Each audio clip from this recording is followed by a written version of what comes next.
Bem-vindo, amigos, para mais um Evangelho no Lar do Centro Espírita Lar do Amor, situado à Rua Viúva Lacerda, número 101, bairro Humaitá, Rio de Janeiro. Meu nome é Júlio César e com muito carinho e muita alegria damos início a mais um Evangelho no Lar. Desejo uma manhã abençoada para todos nós. Você pode acompanhá-lo no YouTube, WhatsApp, Spotify e no site do Lar do Amor. Então, rogando a Jesus, inspire, ilumine, abençoe esta manhã de reflexões, a fim de que se faça um alimento para o nosso coração, fortalecendo-nos a fé e a esperança. Assim, façamos uma leitura preparatória. Eu escolhi o livro Palavras de Vida Eterna, de Chico Xavier, pelo Espírito Emmanuel, capítulo 7, Melhorar para Progredir. Melhorar para progredir, eis a senha da evolução. Passa o rio dos dons divinos em todos os continentes da vida. Contudo, cada ser lhe recolhe as águas, segundo o recipiente de que se faz portador. Não ouvides que os talentos de Deus são iguais para todos, competindo a nós, outros, a solução do problema alusivo, a capacidade de recebê-los? Não te percas desse modo na lamentação indébita. Uma hora anulada na queixa é vasto patrimônio perdido no preparo da justa habilitação para a meta alcançar. Muitos suspiram por tarefas de amor, confiando-se à aversão e à discórdia, enquanto que muitos outros sonham servir à luz, sustentando-se nas trevas da ociosidade e da ignorância. A alegria e o fulgor dos cismos jazem abertos a todos aqueles que se disponham à jornada de ascensão. Se te afeiçoas assim aos ideais de aprimoramento e progresso, não te afastes do trabalho que renova, do estudo que aperfeiçoa, do perdão que ilumina, do sacrifício que enobrece e da bondade que santifica. Lembra-te de que o Senhor nos concede tudo aquilo de que necessitamos para comungar-lhe a glória divina. Entretanto, não te esqueças de que as dádivas do Criador se fixam nos seres da criação, conforme a capacidade de cada um. Do Evangelho segundo o Espiritismo, capítulo 3, Há muitas moradas na casa de meu Pai, o tema do nosso Evangelho, diferentes categorias de mundos habitados. Do ensino dado pelos espíritos, resulta que as condições dos mundos são muito diferentes em relação ao grau de adiantamento ou de inferioridade de seus habitantes. Entre eles, há os que estes últimos são ainda inferiores aos da Terra, física e moralmente, outros da mesma categoria que o nosso, e outros que lhes são mais ou menos superiores, sob todos os aspectos. Nos mundos inferiores, a existência é toda material, as paixões reinam soberanas, a vida moral é quase nula. À medida que esta se desenvolve, diminui a influência da matéria, de tal maneira que, nos mundos mais adiantados, a vida é, a bem dizer, toda espiritual. Nos mundos intermediários, misturam-se o bem e o mal, predominando um ou outro, conforme o grau de adiantamento das criaturas que os habitam. Embora não se possa fazer dos diferentes mundos uma classificação absoluta, pode-se, todavia, em virtude do estado em que se acham e da destinação que trazem, tomando por base os matizes mais salientes, dividi-los de modo geral como se segue: mundos primitivos, destinados às primeiras encarnações da alma humana; mundos de expiação e de provas, onde predomina o mal; mundos de regeneração, nos quais as almas que ainda têm que expiar aurem novas forças, repousando das fadigas da luta; mundos felizes, onde o bem sobrepuja o mal; mundos celestes ou divinos, morada dos espíritos depurados, no qual reina exclusivamente o bem. A Terra pertence à categoria dos mundos de expiação e de provas, razão porque aí o homem está exposto a tantas misérias. Os espíritos que encarnam em um mundo não se acham presos a ele indefinidamente.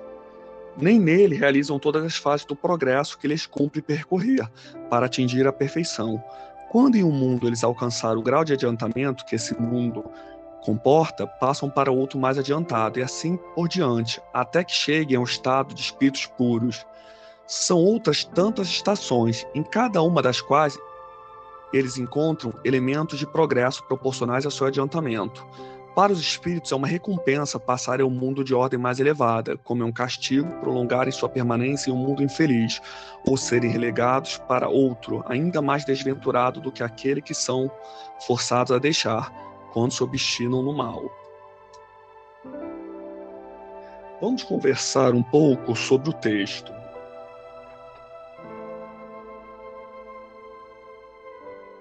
Todos nós vivemos adversidades na vida, que fazem parte da caminhada, que são até a própria razão de ser da nossa existência na matéria.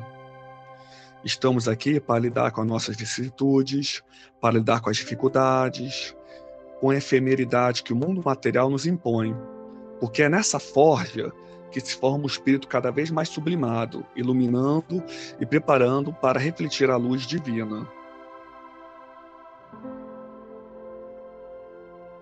Jesus espera de nós serenidade, fé, confiança, estabilidade na nossa caminhada. Pede de nós compreensão, pois sem compreensão nas leis, na criação das criaturas, das diversas perspectivas, sendo que cada criatura alcança um patamar, cada criatura alcança um grau de consciência.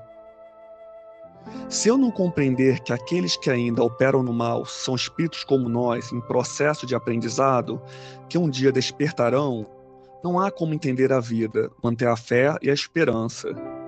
Quantas pessoas que conhecemos dizendo o ser humano não tem jeito? E eu confesso, eu como no Rio de Janeiro, no passado, antes de ser espírita, já pensei muito isso. Mas não é assim. Falta o quê quando nós pensamos isso? Falta compreensão das leis, da lei da evolução. Cada espírito está numa morada, numa faixa evolutiva de criação divina. E o amor divino abarca todas estas moradas, todas essas faixas. Então, voltando, para que o nosso coração não se turbe, a vida nos pede compreensão e também coragem para ir avançando e conhecendo estas várias perspectivas, aprendendo a compreender, a acolher cada uma delas e fazer o melhor que nos cabe, diante de cada criatura namorada que estiver. Nós vamos no nosso caminho encontrar criaturas que estão na sublime expressão de luz, de devotamento, mas também vamos encontrar aqueles que são presos na faixa de vícios, sombras e até mesmo perversidade. Agora o nosso papel é aprender e esperar, aprender a fazer o que nos cabe e aguardar o tempo de cada criatura. Na medida que cada um vai evoluindo, vai mudando de morada. Assim vai alcançando outros pisos evolutivos, estabelecendo outros tetos de aspiração e ideal.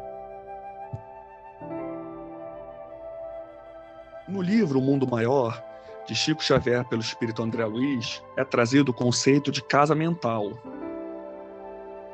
A nossa mente, a nossa habitação. A mente é a casa que residimos. É a casa que precisamos constantemente reformar, fazendo o que é telhado virar piso, de uma nova etapa da nossa jornada. Então eu almejo um valor, eu quando conseguir ele virou piso, então o meu teto já é outro valor, que eu vou buscar na minha evolução alcançar esse valor. Precisamos entender que cada casa, podemos entender em que casa temos habitado. Como tem sido esta nossa habitação interior? Quais têm sido os materiais que definem esta casa? Casa construída com ideais, com valores?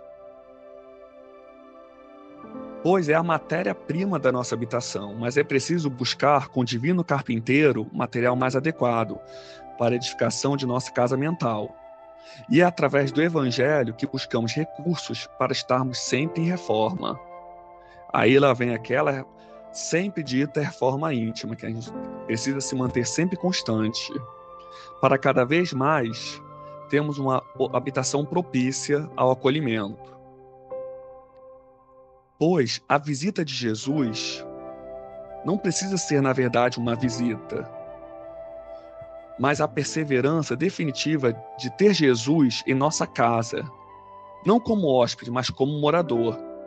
É isso que buscamos no Evangelho Redentor, para um dia podermos fazer igual a Paulo de Tarso: já não sou eu que vive aqui apenas, mas é o Cristo que vive em mim. Ou seja, o Cristo desperta em mim, a partir do que aprendemos com Jesus. Agora, quando a gente fala em regeneração, se fala da Terra passando para um novo estágio de progresso, temos que falar da reforma dos seus habitantes. Assim, eu vou ler um trecho aqui do livro Moradias de Luz, de Chico Xavier, por diversos espíritos, mas eu vou ler aqui o prefácio, que é um texto do Emmanuel. Certamente, Jesus se referia à imensidão do universo e às residências do homem. No entanto, é natural respeitar-lhe a palavra em sentido mais alto. Cada criatura humana, a rigor, reside em espírito os seus próprios pensamentos. Essa perspectiva que ele trabalha aqui conosco nos faz refletir sobre o conjunto de pensamentos que tem sido alicerces de nossa habitação mental, pois isso há de definir toda a nossa vida. Inclusive, Emmanuel, de tão importante este tema, tem outra obra intitulada Pensamento e Vida, pois o pensamento é alicerce da vida. Em toda parte, segundo os pensamentos, é que elegemos qual vai ser o material de construção, ou seja, a matéria-prima da nossa habitação, a nossa casa mental. A habitação que vai ser saudável, arejada, confortável, ou vai ser sombria, sufocante, conforme os elementos que o espírito a defina para construí-la. Por isso, falar em renovação é falar em transformação de vida.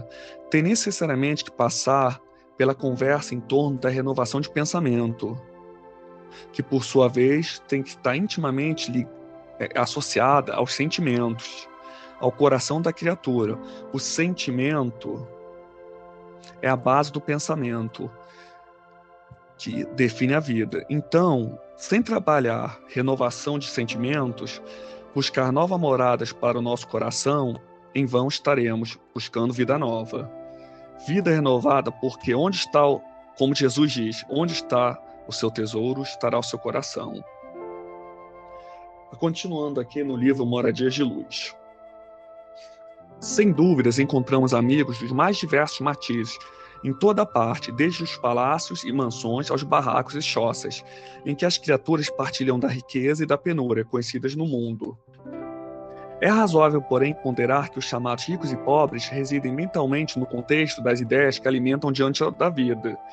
Então, por exemplo, nós temos Francisco de Assis, que fez um voto de pobreza. Mas alguém tem dúvida que Francisco de Assis tinha uma riqueza espiritual?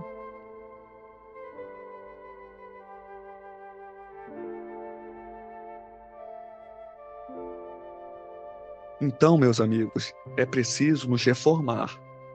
Eu também quero trazer aqui um texto do livro Caminho, Verdade e Vida, capítulo 30, que vem assim: o mal, portanto, não é necessariamente do mundo, mas das criaturas que o habitam. Então, é necessário que a gente nos reforme, nos tentamos melhorar.